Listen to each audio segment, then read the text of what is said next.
Hello friends, welcome to my channel. आज हम discuss करेंगे 5 इयर्स प्लान इन इंडिया के थर्ड पार्ट के बारे में। 2 वीडियोस हम ऑलरेडी अपलोड कर चुके हैं। अगर वो वीडियोस आपने नहीं देखी तो उन सभी वीडियोस का लिंक डिस्क्रिप्शन में गिवन है, आप जाकर देख सकते हैं। इसके साथ ही अगर अकाउंट्स या फिर बिजनेस में आपको कोई प्रॉब्लम है तो उसके लिए आप सेपरेट चैनल जोली कोचिंग को रेफर कर सकते हैं। वहां पर अकाउंट्स और बिजनेस स्टडीज की वीडियोस रेगुलरली अपलोड की जा रही हैं। 5 इयर्स प्लान इन इंडिया के थर्ड पार्ट में आज हम डिस्कस करेंगे अपने 6th टॉपिक को, features of economic policy pursued under planning till 1991। हमें कह रहे हैं कि इकोनॉमिक पॉलिसीज जो हमने अडॉप्ट की थी, जो इंडिया ने अडॉप्ट की थी अपनी इकोनॉमी को डेवलप करने के लिए, उसके फीचर्स हमने डिस्कस करने हैं 1991 से पहले। आपको यह पता होना चाहिए कि इंडियन इकोनॉमी के फीचर्स को आफ्टर इंडिपेंडेंस 2 पार्ट्स में डिवाइड कर दिया गया था। फर्स्ट हमारे पास आते हैं प्री 1991 फीचर्स और सेकंड हमारे पास आते हैं पोस्ट 1991 फीचर्स। इट मींस वो फीचर्स जो 1991 से पहले इंडिया इकोनॉमी को प्रेजेंट करते हैं, और दूसरे वो फीचर्स जो इंडिया को 1991 के बाद प्रेजेंट करते थे। ऐसा इसलिए किया गया क्योंकि 1991 में मेजर रिफॉर्म्स टेक प्लेस किए गए थे for the development of different sectors. 1991 में कुछ न्यू पॉलिसीज डेवलप की गई थी, कुछ न्यू रिफॉर्म्स इंट्रोड्यूस किए गए थे ताकि इंडिया की इकोनॉमी की ग्रोथ को फास्ट पेस पे इंक्रीज किया जा सके, उनके ग्रोथ रेट को इंक्रीज किया जा सके। क्योंकि 1991 में कुछ बेसिक रिफॉर्म्स टेक प्लेस हुए थे, इसलिए हम जो फीचर्स हैं इकोनॉमिक पॉलिसी को वो 2 पार्ट्स में डिवाइड करके रीड करते हैं। फर्स्ट हम वो फीचर्स रीड करते हैं जो 1991 से यानी मेजर रिफॉर्म से पहले इंडिया को रिप्रेजेंट करते थे, और वो फीचर्स जो 1991 के बाद इंडिया को रिप्रेजेंट करते हैं। अब हमें इसमें कौन से फीचर्स डिस्कस करने हैं जो 1991 से पहले के इंडिया को रिप्रेजेंट करते हैं। The features of Indian economy after the independence was divided as pre 1991 and post 1991 because in 1991 major reforms has been taken place for the development of different sectors. मैं यही बता रहे हैं कि 1991 और 1991 के बाद पहले और बाद वाले फीचर्स को हमें रीड करने हैं। फिलहाल हमें कहां तक के फीचर्स को रीड करने हैं, 1991 तक के। The features of Indian economy between 1951 to 1991, यहां पर 1991 कर लो, are described as follows. Features हमें topic wise, heading wise describe किए गए हैं जिनको हम रीड करते हैं। रीड करने से पहले आपसे रिक्वेस्ट है कि अगर फर्स्ट टाइम हमारे चैनल पर आए हो तो उसको सब्सक्राइब कर लीजिए, साथ में जो बेल आइकन अपीयर होगी उसको जरूर क्लिक कर दीजिए, क्योंकि वो बेल आइकन क्लिक करने के बाद ही आपको सारी वीडियोस का नोटिस मिल जाएगा। चलिए फर्स्ट फीचर हमारे पास आता है heavy reliance on public sector. यहां पर हमें कह रहे हैं 1951 जब हमारी न्यू इकोनॉमिक पॉलिसी स्टार्ट की गई थी, एट दैट टाइम ज्यादा रिलायंस किसके ऊपर किया गया था, पब्लिक सेक्टर के ऊपर। इट मींस ज्यादातर कंट्रोल किसके हैंड्स में प्रोवाइड किया गया था इकोनॉमिक एक्टिविटीज को रन करने के लिए, पब्लिक सेक्टर के ऊपर। After independence the control is provided under public sector. ज्यादातर कंट्रोल गवर्नमेंट को प्रोवाइड किया गया था ताकि वो इकोनॉमिक एक्टिविटीज को रन कर सके और अपने अकॉर्डिंग ऑर्गेनाइज कर सके। The maximum participation is of government sector.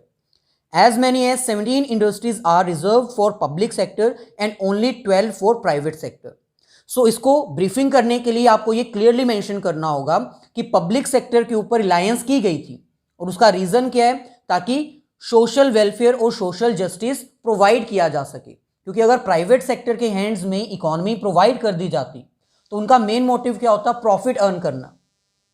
क्योंकि प्रॉफिट अर्न करना एट दैट टाइम जब इंडिया की इकोनॉमी बैकवर्ड चल रही थी वो इंपॉर्टेंट नहीं होना चाहिए, इसीलिए मेजर इंपॉर्टेंट रोल प्ले किसने किया था, पब्लिक सेक्टर ने। सारा कंट्रोल पब्लिक सेक्टर को दिया गया था। मैक्सिमम पार्टिसिपेशन गवर्नमेंट की थी। 17 इंडस्ट्रीज पब्लिक सेक्टर के लिए रिजर्व कर दी गई थी। इट मींस ऐसी इंडस्ट्रीज जहां पर प्राइवेट सेक्टर कोई इन्वेस्ट कर ही नहीं सकता था, और सिर्फ 12 ऐसी इंडस्ट्रीज थी जो प्राइवेट सेक्टर में अपनी इन्वेस्टमेंट कर सकते थे। और ये क्यों किया गया था? ताकि सोशल वेलफेयर और सोशल जस्टिस जैसी एक्टिविटीज इजीली परफॉर्म की जा सके, क्योंकि प्राइवेट सेक्टर तो वो नहीं कर सकता था, उनका मेन मोटिव प्रॉफिट अर्न करना होता था। इसलिए पब्लिक सेक्टर को ये रोल दिया गया कि आपने सोशल जस्टिस परफॉर्म करते हुए सारी इकोनॉमी को रन करना है और इकोनॉमिक एक्टिविटी परफॉर्म करनी है। सो इट मीन्स 1951 में जब फर्स्ट इकोनॉमिक पॉलिसीज अडॉप्ट की गई थी, तब ज्यादातर डिपेंडेंस किसके ऊपर थी? पब्लिक सेक्टर के ऊपर। ऐसे ही सेकंड फीचर हमारे पास आता है regulated development of private sector. So अभी हमने डिस्कस किया कि ज्यादातर रोल, मैक्सिमम रोल कौन प्ले करता था? Public sector. लेकिन इसका मतलब ये नहीं है कि प्राइवेट सेक्टर को अलाउ ही नहीं किया गया था।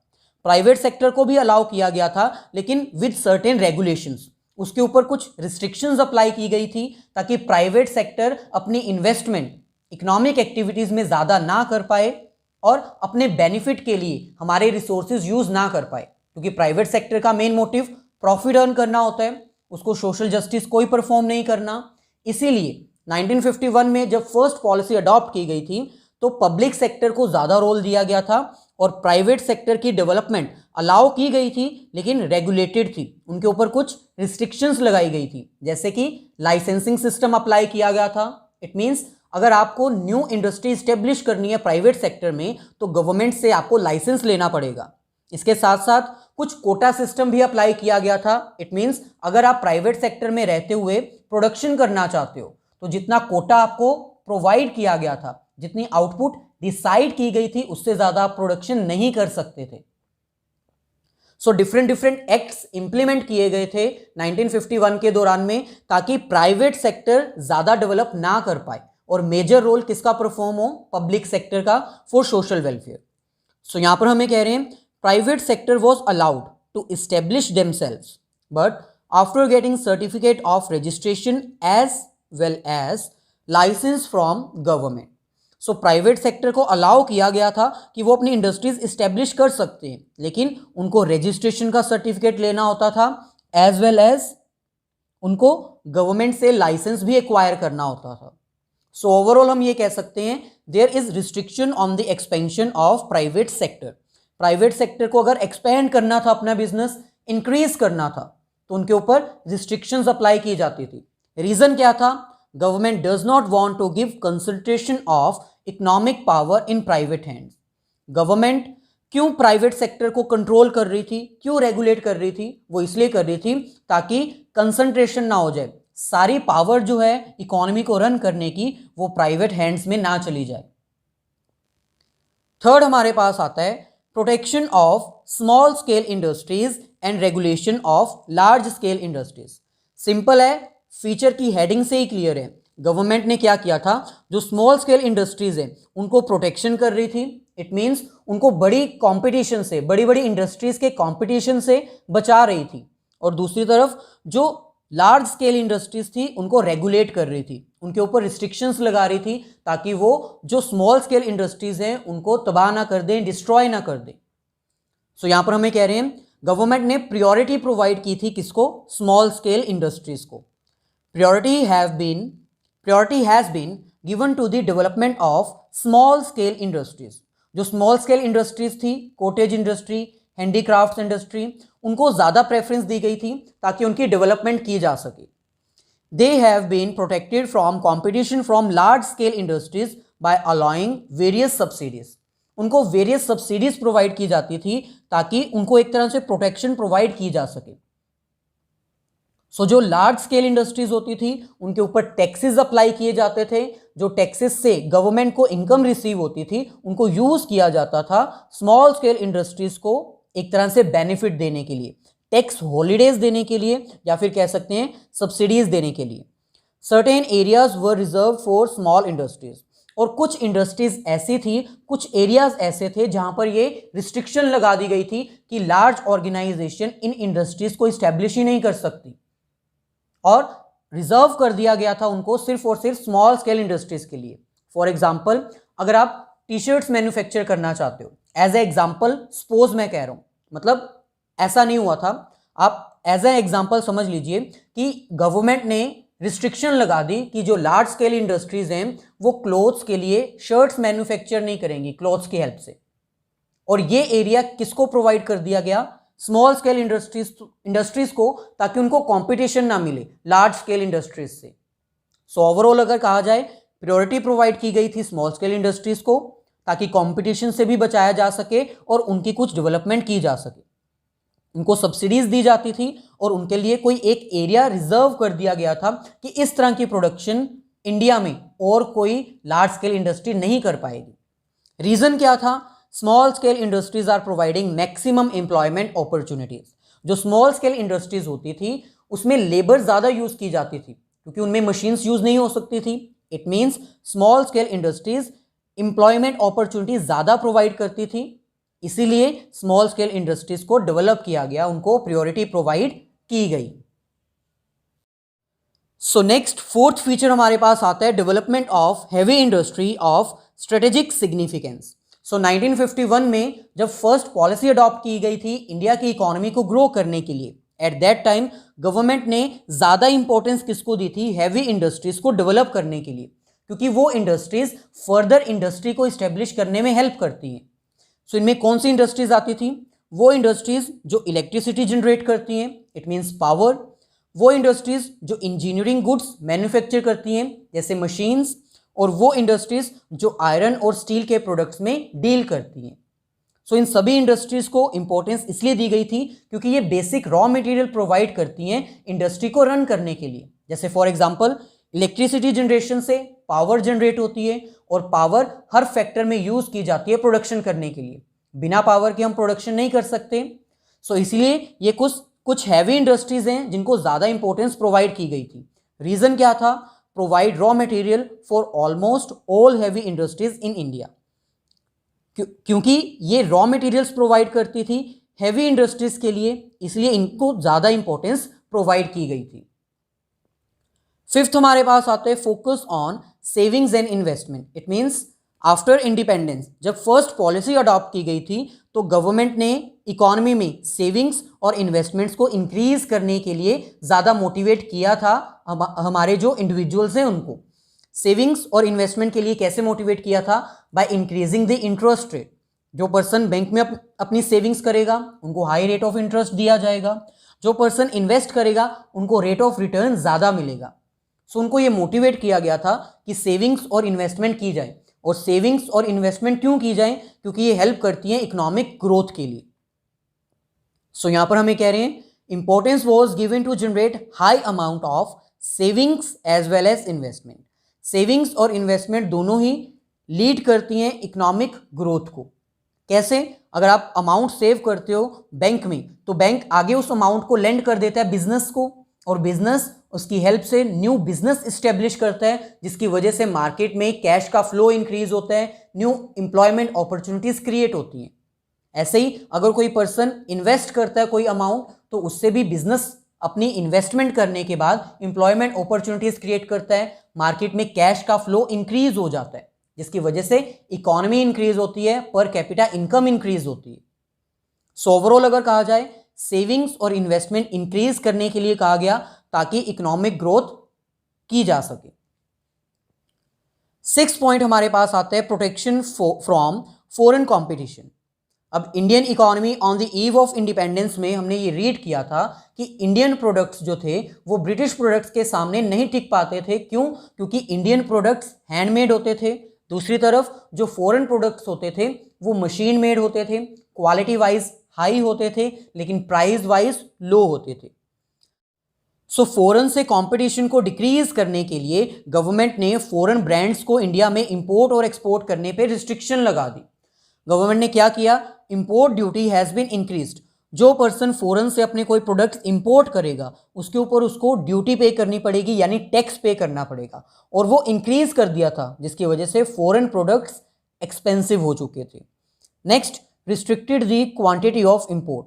और अगर किसी को फिर भी इंपोर्ट करना था तो क्वांटिटी रिस्ट्रिक्ट कर दी जाती थी। इट मीन्स अगर आप 10 क्वांटिटी में कोई प्रोडक्ट इंपोर्ट करना चाहते हो और गवर्नमेंट ने उसकी रिस्ट्रिक्शन की हुई है 2 क्वांटिटी की, इट मीन्स आप 2 क्वांटिटीज से ज़्यादा उसको इंपोर्ट नहीं कर सकते। सो गवर्नमेंट ने अपने डोमेस्टिक गुड्स को सेव करने के लिए, अपनी इकोनॉमी को ग्रो करने के लिए फॉरेन से आने वाले ब्रांड्स को रिस्ट्रिक्ट कर दिया। सो रीजन क्या था? Importance was given to domestic goods for the growth of Indian economy. India की इकोनॉमी को ग्रो करने के लिए ज़्यादा इंपॉर्टेंस डोमेस्टिक गुड्स को दी जाए, इसीलिए फॉरेन की गुड्स को रिस्ट्रिक्ट कर दिया with the help of increasing the import duty and restricting the quantity of import. Seventh हमारे पास आता है focus on import substitution. Import substitution का मतलब यहाँ पर क्या होता है? ऐसे गुड्स जो डोमेस्टिकली हम अपनी कंट्री में प्रोड्यूस कर सकते हैं, उनको इंपोर्ट करने की बजाय हमें सेल्फ सफिशिएंट बनते हुए इंडिया में ही उसको प्रोड्यूस करना चाहिए, सब्स्टिट्यूशन करनी चाहिए। इट मीन्स इंडिया में ही ऐसे प्रोडक्ट्स प्रोड्यूस करने चाहिए और इंडियन प्रोडक्ट्स को यूज करना चाहिए। इंपोर्ट हमें बंद कर देनी चाहिए ऐसे गुड्स की जो हम इंडिया में इजीली प्रोड्यूस कर सकते हैं। सो यहाँ पर हमें कह रहे हैं it means start domestic production of goods which are imported from abroad. ऐसे गुड्स जो हम फॉरेन से इंपोर्ट करते हैं, उनको इंपोर्ट करने की बजाय हमें डोमेस्टिकली उनको प्रोड्यूस करना चाहिए इंडिया में ही। और इसका मेन रीज़न क्या था? ताकि हम सेल्फ सफिशिएंट बन सकें, आत्मनिर्भर बन सकें। सेविंग फॉरेन करेंसी, जो हमें फॉरेन से प्रोडक्ट मंगवाने पर उनकी फॉरेन करेंसी पे करनी होती है, हम उसको भी सेव कर पाएँ और हमारा balance of trade, balance of payment भी पॉजिटिव हो सके, सरप्लस हो सके। नेक्स्ट हमारे पास आता है रिस्ट्रिक्शन ऑन फॉरेन कैपिटल। इसमें गवर्नमेंट ने क्या किया? फॉरेन से आने वाली डायरेक्ट इन्वेस्टमेंट को स्टॉप कर दिया, जिसको हम एफडीआई बोलते हैं। Foreign direct investment was regulated and controlled by government.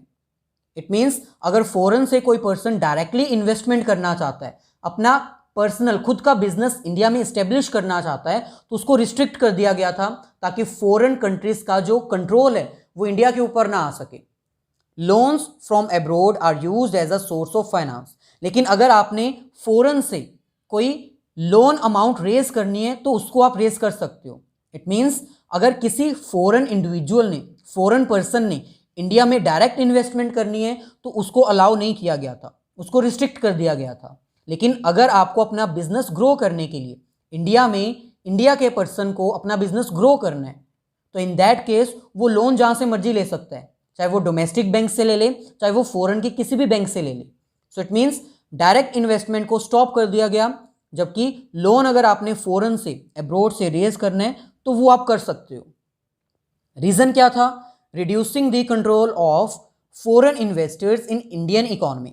Direct investment को क्यों स्टॉप कर दिया गया था 1951 में? ताकि जो फॉरेन कंट्रीज के इन्वेस्टर्स हैं उनका कंट्रोल जो है इंडिया पे वो रिड्यूस किया जा सके। ये ना हो कि दोबारा से इंडिया के ऊपर फॉरेन कंट्रीज का कंट्रोल हो जाए। लास्ट हमारे पास आता है सेंट्रलाइज्ड प्लानिंग। सेंट्रलाइज्ड प्लानिंग का मतलब है कि प्लानिंग जो है वो सेंट्रलाइज्ड लेवल पर सेंट्रल गवर्नमेंट, एक अथॉरिटी बना दी जाती थी, वही करती थी। जैसे कि हमें पता है इंडिया में सेंट्रल अथॉरिटी कौन थी? प्लानिंग कमीशन, जिसको हम नीति आयोग बोलते हैं। सो वो सेंट्रल प्लानिंग ही प्लानिंग करती थी 5 ईयर्स की। उसके अकॉर्डिंग जो स्टेट लेवल्स की प्लानिंग होती थी वो डिज़ाइन की जाती थी।